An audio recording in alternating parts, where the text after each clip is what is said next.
The cheetah, scientifically known as Asinox jubatus, is known to be the fastest animal in the land. They say that it can reach at the speed of 112 to 120 kilometers per hour. Imagine kung gaano yun kabilis, di ba? From a starting point, a cheetah can cover a distance of 460 meters to 1,500 feet in 3 seconds. Imagine, napakabilis. And yung pagiging mabilis nila, ito yung advantage naman nila as a predator. Ngayon, we have 3 questions. First, what is the fastest animal in the land? Second question, how far does it cover for 3 seconds? And question number 3, what is the advantage of cheetah as a predator? Kung paano natin dinifferentiate ang displacement and distance in our previous discussion, ganun din may pagkakaiba ang speed and velocity. In our previous module, we discussed motion in terms of distance and displacement. In this lesson, you're going to answer how fast an object moves by describing its speed, velocity, and acceleration. Hello my dear students! Welcome back to my YouTube channel. This is me once again, Teacher Pia, your science teacher for today's vlog. Na-miss niyo ba ako? So heto na ulit tayo. Welcome to Quarter 3, Module 2, Week 2 of your Science 7. Siyempre, kung bago ka pa lang sa channel na ito, huwag kalimutang mag-subscribe, like, and hit the notification bell for more updates in Science 7.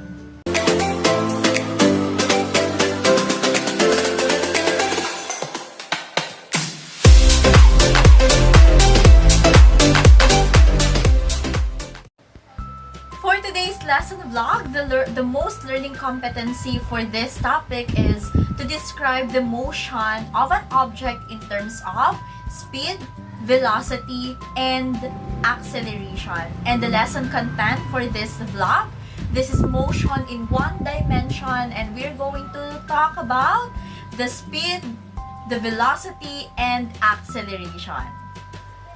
Sa ating previous discussion, nabanggit natin ang pagkakaiba ng scalar at ng vector quantity. Scalar is the distance and displacement is the vector. So recall lang natin, when we say scalar, this is a quantity that has magnitude without direction. At pag sinabi nating vector, this is the quantity that has magnitude as well as the direction. So now, since we are talking about the speed and velocity, so alin kaya sa dalawang yon ang scalar at alin naman ang vector? Sige nga. Okay, very good. So speed is considered as a scalar quantity while velocity is considered as a vector quantity. Ngayon, ano ba ang pagkakaiba ng speed and velocity? Okay, so let's start with the speed. So when we say speed, it is a scalar quantity that measures how fast the object is moving with respect to the distance traveled and the time. And usually, ang speed, ang symbol niyan is letter S, small letter S sa ibang books. And sa ibang books naman, it is just letter V, small letter V. That's the symbol for speed. And how do we get the speed? Since we said that speed is the measure of how fast the object is moving with respect to the distance and time, ibig sabihin, we can get the speed by having this formula. Speed is equal to distance over time. Kaya nga, ano ang unit na ginagamit natin sa speed? Pag sinabi natin gaano kabilis ang sinakyan mo kanina, and pwede nating sabihin, nag-travel yung sinakyan ko ng 60 meter per second. So yung tinatawag nating meter per second, that is the unit of speed. Kung papansinin nyo, meter per second, ibig sabihin meter over second. So ano ba yung meter? Di ba yung meter, yan yung unit ng distance. At yung S naman, second, that is the unit for time. Kaya nga ang sabi natin, ang definition ng speed, it means speed is the measure of how fast the object is moving with respect to the distance traveled and that time. So that's why speed, we can get that S or V is equal to distance over time. Okay, so in addition, sa unit ng speed, hindi lang siya meter per second yung pwede natin gamitin. Pwede rin kilometer per hour, miles per hour, or ayun na nga yung meter per second. At laging tandaan na ang speed ng isang object ay pwedeng magbago. So, how about the velocity? So, when we say velocity, this is a vector quantity that measures the speed of an object in a given direction. So, parehas lang din siya. Yun nga, measuring pa rin ng speed ng isang object or ng how fast an object is moving. Pero sa pagkakataong to, meron na po direction. Okay, so ano naman ang unit or symbol ng, what is the symbol of velocity? So velocity, yan po ay letter V na meron ding arrow naman doon sa taas kasi nga it symbolizes na meron siya direction. Okay, so distance over time pa din yan, pero pagkakaiba nga lang sa velocity ay merong direction. Sa speed, di na natin kailangan sabihin kung saang direction siya. We are just stating about the magnitude, but no direction when it comes to speed. Velocity, may speed, may magnitude, may direction. Okay? Think of a man riding a bicycle. The man's speed may change during his ride. He runs slower when uphill or in rocky areas, while faster when in flat and downhill. When he stops, the time still runs but no distance was covered. Then his speed is 0. Okay, so let's take a short quiz. So I'm gonna read some statement and then you're going to identify whether it is speed or velocity. Okay, so let's start with number 1. Tropical storm traveling 88 kilometers per hour is what? Is it speed or velocity? Okay, very good. That is velocity. Bakit po siya naging velocity?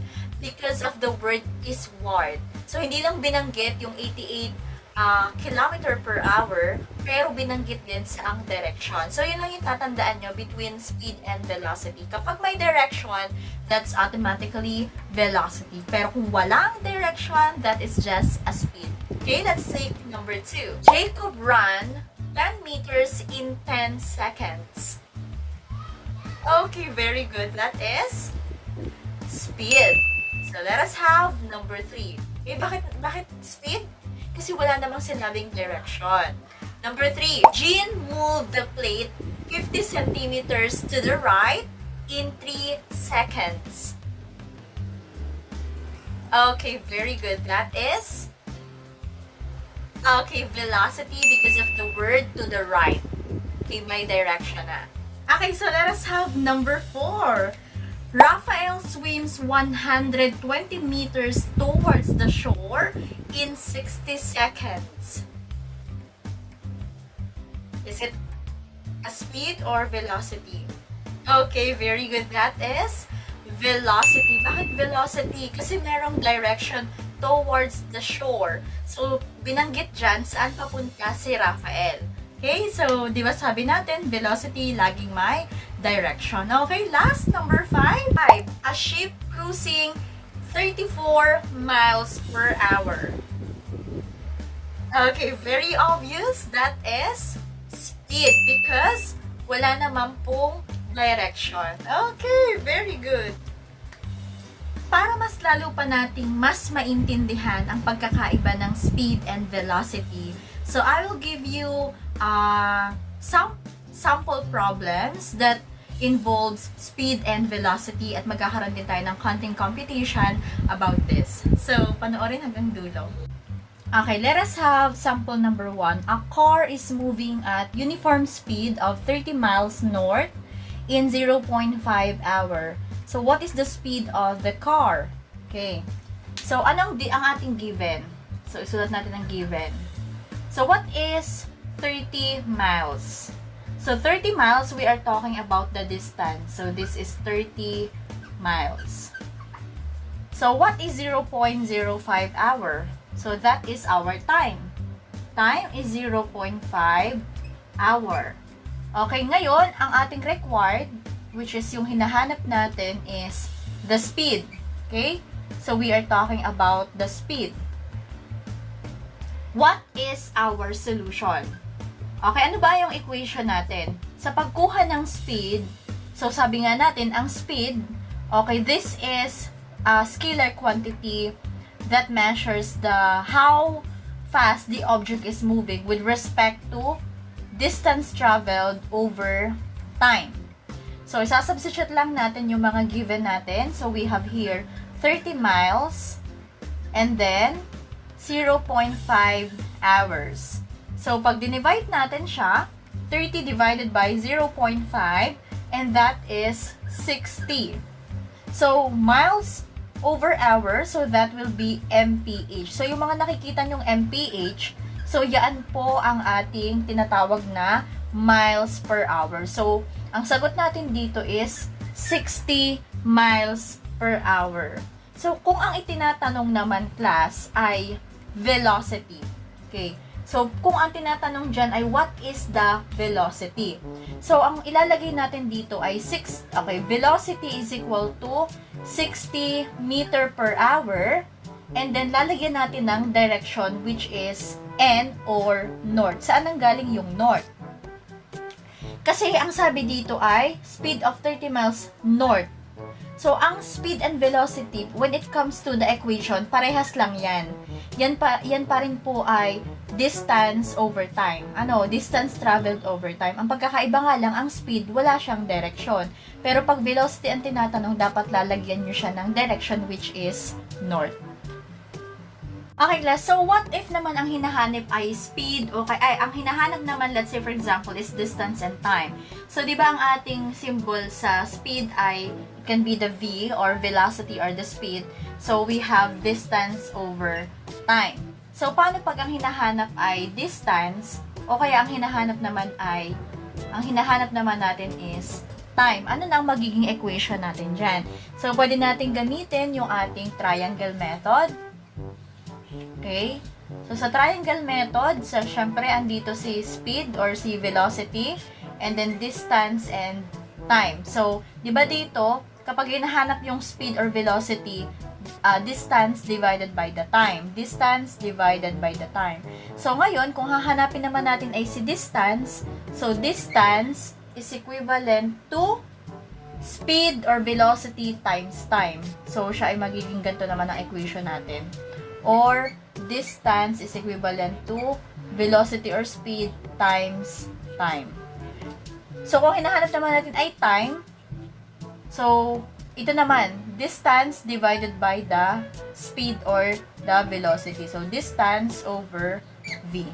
So, ibig sabihin, tatlo lang ang ating formula. It's either this one, kung hahanapin ang speed or velocity, and this one, kung hahanapin natin ang distance, at kung hahanapin naman natin ang time, ay distance over speed naman. Now, let's talk about acceleration. So, ano ba pag sinabi nating acceleration? So, paano mo masasabi na nag-a-accelerate ang isang object? When we see acceleration, it is expressed when the speed and the direction both change.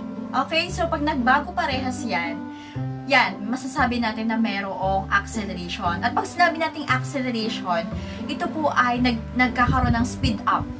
Bumibilis ang takbo. While when we say deceleration naman, okay, deceleration, ito naman ay slowing down. There are three ways on how an object can accelerate.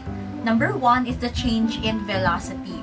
Second is the change in direction. And number three, it can be the change in velocity and direction. Parehas nagbabago. So, what is the symbol of acceleration? Symbol of acceleration is small letter A. Okay? So, pag may nakita kayong small letter A, it means it's acceleration. So, maging strict tayo sa mga capitalization ng bawat symbol. Kasi, hindi pwedeng, A din naman kasi ginawang capital. Kasi pag ginawa nyo ng capital letter A yan, hindi na yan acceleration, it means area. So, kapag small letter A, it means acceleration. So, what is the symbol, or what is the unit pala? What is the unit for acceleration? So, the unit for acceleration is meter per second squared. So, pag may nakita kayong ganon, it means it is acceleration. Kaya nga yung acceleration due to gravity, that is 9.8 meter per second squared. Kasi nga, when we say acceleration, this is the change in velocity. So, meron tayong final velocity at initial velocity. So, sa acceleration, sa pag-compute ng acceleration, pag may nakita yung ganitong symbol, A is equal to may triangle V. So, yung triangle, it means change in velocity. It means final velocity minus the initial velocity divided by the T, which is the time. So, pag kinumpute natin yan, so yung nasa taas ay velocity, which is meter per second, divided by the T, which is time or second sa kanyang unit. Kaya ang ating unit for acceleration is meter per second squared. Paano nyo mga masasabi na merong acceleration? Siyempre, sabi nga natin, may pagbabago sa velocity, sa direction, or pwedeng parehas. So, kunwari, nagdadrive kayo, o kaya nakasakay kayo sa kotse nyo, sa sasakyan nyo, and then, biglang bumagal kasi nagkaroon ng traffic. So, acceleration yun kasi nagkaroon ng change sa velocity. Or let's say, for example, dire-diretso naman kayo, biglang bumagal kasi lumiko pala yung sasakyan nyo. So, that is also acceleration kasi nagkaroon ng pagbabago sa direction at sa speed or sa velocity. Kasi nung lumiko, bumagal. So, kung bigla naman kayong lumiko at mabilis naman, so acceleration pa rin yun kasi nagkaroon pa rin ng changes sa direction at doon din sa inyong velocity. Okay, so explain ko lang kung anong gagawin nyo sa learning task na meron sa inyong module. So, meron po dyan table na nakikita nyo meron dyang position, and then the time, and then the distance, and the speed. So, dun sa last column, dun kayo magsasagot. Ano yung speed? So, given na dyan yung distance and time. So, alam naman natin na ang distance, or ang speed pala, so it is distance over time. So, ibig sabihin, yung nakikita nyo dyan na kung ano yung value dyan ng distance, i-divide nyo lang dun sa time. Let's say, for example, number 1, yung position A. Sa position A, ang kanyang time ay 0. At ang kanyang distance ay 0 pa din. So, when you divide 0 by 0, which is distance is 0 and time is 0, what is the answer? So, obviously, it's 0 pa rin. So, ilalagay nyo dyan sa fourth column is 0. So, let's say, for example, position B. Sa position B, ang atin dyang time is 1 and the distance is also 1. So, what is the speed? Sabi dyan ay meter per second. So, unahin natin yung distance. The distance is 1. So, 1 divided by 1, which is also the time. So, 1 divided by 1, and that is 1. So, dun sa position B, your answer will be 1 meter per second. So, alam ko madali na yung mga kasunod kasi nabigyan ko na kayo ng clue kung paano at nabigyan ko na rin naman kayo ng example on how to compute for the speed. So, meron diyang mga ilang questions na kailangan yung sagutin. So, from the speed, you have calculated from this table. So, tell which position corresponds to the situation below. So, ang isasagot niya dyan is yan nga ay position A, position B, C, D, E. So, yung number 1, stationary. So, when we say stationary, ibig sabihin walang pagbabago. Ano po? So, yung naka-steady lang. So, alin kaya doon sa mga position na yun ang walang change sa motion? So, ibig sabihin hindi gumalaw. Alin dyan? Is it position A, B, C, D, or so on? Then, constant speed, ibig sabihin, consistent lang siya. Okay, wala rin pagbabago kasi constant yung speed niya. And then, speeding up, alin dyan yung bumilis, at alin dyan naman yung slowing down, alin dyan yung bumagal. So, again, ang sasabihin nyo dyan is kung anong position. So, that's it. So, sana ay naintindihan nyo yung gagawin nyo sa inyong learning task for that part. Let us recall some important concepts. First, speed and velocity tell how fast an object travels and to what direction it moves. Second, if the object is at rest, its speed is equal to 0. Number 3, if the object is moving at equal distance at equal interval of time, the motion is said to be constant. And last, if the object covers varying distances at equal interval of time, the object is changing speed and is therefore accelerating. This is the end of our lesson vlog for Quarter 3, Week 2, Module 2 of our Science 7. So I hope you learned something from this vlog. Sana ay naunawaan nyo at naging guide ang vlog na ito para sagutan nyo ang module nyo tungkol sa speed and velocity. So, sa ating susunod na pagkikita, Module 3, Week 3 for Science 7. So, for our next topic, we're going to discuss about motions and graphs. So, abangan nyo ang ating kasunod na lesson vlog at samahan nyo ko hanggang matapos ulit ang quarter na to. Physics tayo, diba? Ayan. So, maraming salamat sa panonood. This is me once again, Teacher Tin, your science teacher for today's vlog. Magkita-kita tayo sa susunod nating pagkikita and stay tuned on this channel. Again, if you're new to this channel, don't forget to subscribe, like, and hit the notification bell for more updates in Science 7. Bye! Ikaw ba ay hindi pa nagsasubscribe? Aba, subscribe ka na! Yan, ang mag-subscribe dito, magiging honor student at the end of the school year. Bye!